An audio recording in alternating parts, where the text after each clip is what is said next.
ยอดหญิงผู้งามลาวันเบิ่งสอ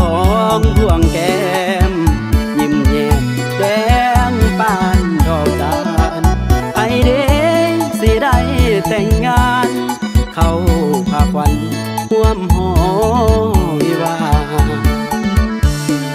วาสนาให้นะสิได้นอนซ้อนได้นอนซ้อนบอนได้หอมแก้มอ่อนแก้วตาบ่แม่นอายยอมน้องยามกว่าคนในโลกากินข้าวกับยังนอลาคือมางามโพดอีลีลูกสาวให้นาคือมางามคักแท้น้อง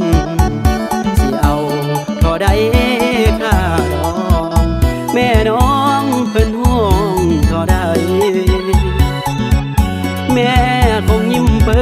ยได้สามเสยมาเป็นลูกไผ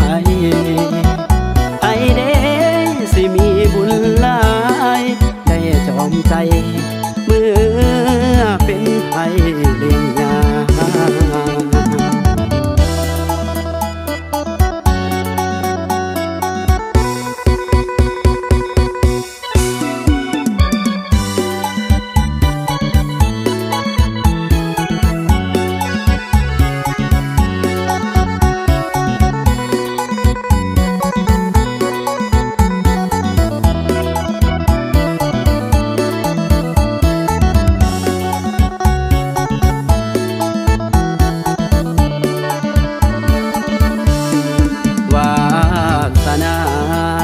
ให้นะสิได้นอนซ้อนได้นอนซ้อนบอนได้หอมแก้มอ่อนแก้วตาบ่แม่นอายยอมน้องงามกว่าคนในโลกากินข้าวกับยังนอลาคือมางามโพดอีลีให้นาคือมางามคักแท้น้องสิเอาเท่าใดค่าดองแม่น้องเพิ่นห่วงเท่าใดแม่